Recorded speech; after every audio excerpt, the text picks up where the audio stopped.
Hello, good morning friends, कैसे हैं आप सभी लोग। तो आज लाइब्रेरी पहुंच के मैंने सबसे पहले बनाया अपना टू डू लिस्ट। तो आज है संडे, इसीलिए मेरे टू डू लिस्ट में ज़्यादा मैं रिवीजन की ही चीज़ें रख रही हूँ। जैसे कि आज मैं वो कैब रिवीजन करूँगी, सिनोनिम इसमें मैं पढ़ूँगी।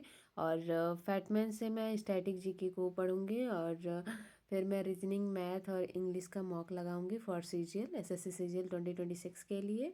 और हाँ फ्रेंड्स, इसके अलावा मैं एसएससी जीडी का भी मॉक लगाऊंगी। पैरेलल ये भी चलेगा। मैंने इस बार फॉर्म भरा हुआ है, देखूंगी कि कैसा आता है इसका पेपर वगैरह, तो दे दूंगी। प्रैक्टिस के लिए सही रहेगा, सीजीएल में भी हेल्प करेगा ही फ्रेंड्स, इसीलिए मैंने भर दिया था।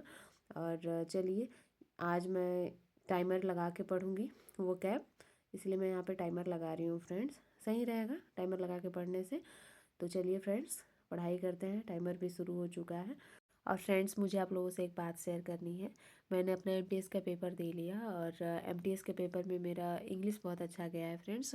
25 में से मैंने 24 क्वेश्चंस किए हैं। उसमें से मतलब 2-3 क्वेश्चन मैंने एलिमिनेशन मेथड यूज करके किया था, और एग्ज़ाम ख़त्म होने के बाद मैंने चेक किया तो वो बिल्कुल सही था फ्रेंड्स। तो कहने की बात यह है कि मेरा इंग्लिश का पेपर अच्छा गया है। और रही बात जीएस की, तो जीएस अच्छा नहीं गया है फ्रेंड्स, क्योंकि उसमें जो था ना, इकोनॉमिक्स से भी क्वेश्चन नहीं दिया था, पॉलिटी से भी एक भी क्वेश्चन नहीं था फ्रेंड्स, ज्योग्राफी से नहीं था।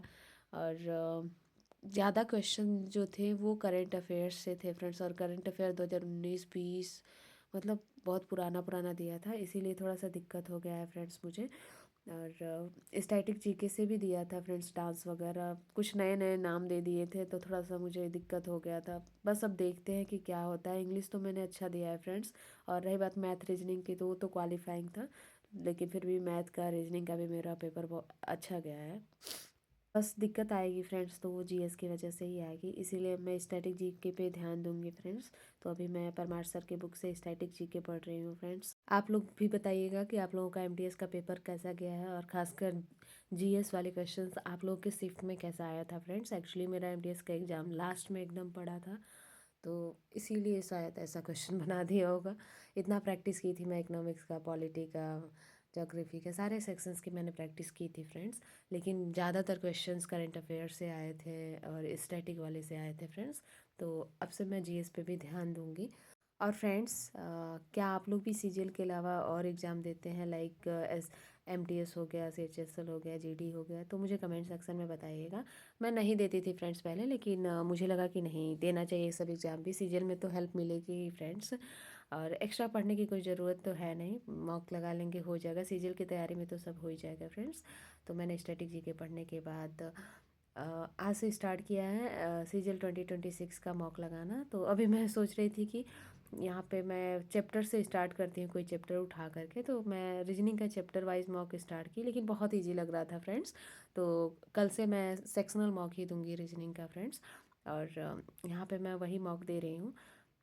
और फ्रेंड्स, मुझे एग्ज़ाम में इंग्लिश में, रीजनिंग में दिक्कत नहीं हो रही है, खासकर मुझे जीएस में दिक्कत हो रही है करंट अफेयर को लेकर के।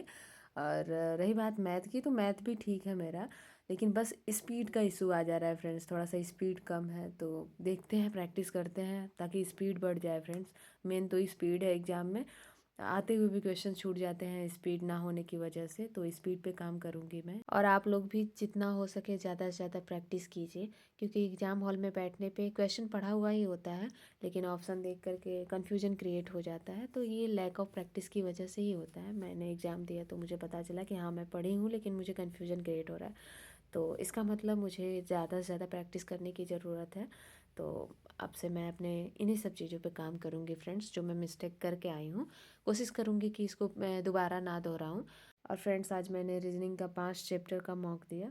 मॉक देने के बाद मुझे लगा कि नहीं, चैप्टर टेस्ट देने की ज़रूरत नहीं है, सीधे सेक्शनल टेस्ट पे ही आते हैं। तो आज मेरा स्टार्टिंग था 2026 का मॉक का, इसलिए मैं चैप्टर टेस्ट दे रही थी। लेकिन अब से मैं सेक्शनल ही दूंगी, क्योंकि क्वेश्चंस बहुत इजी आ रहा है उसमें फ्रेंड्स। तो इसके बाद ये रहा आज का मेरा टू डू लिस्ट, जिसको मैंने कंप्लीट कर लिया फ्रेंड्स। मैंने रीजनिंग का मॉक देने के बाद मैथ का मॉक दिया, इंग्लिश का भी दिया फ्रेंड्स, और एसएससी जीडी का भी मैंने मॉक दिया। तो आज का टारगेट मेरा कंप्लीट हो चुका है फ्रेंड्स। तो इसको मैं क्या करूँगी, टारगेट कंप्लीट हो गया तो इसको मैं यहाँ पे अपने सीट पे ही फ्रेंड्स ऐसे ही मैं लगा दिया करूँगी। मैंने डिसाइड किया है फ्रेंड्स कि अब से मैं ऐसा ही करूँगी। तो आज का ब्लॉग बस इतने तक friends, bye bye, take care.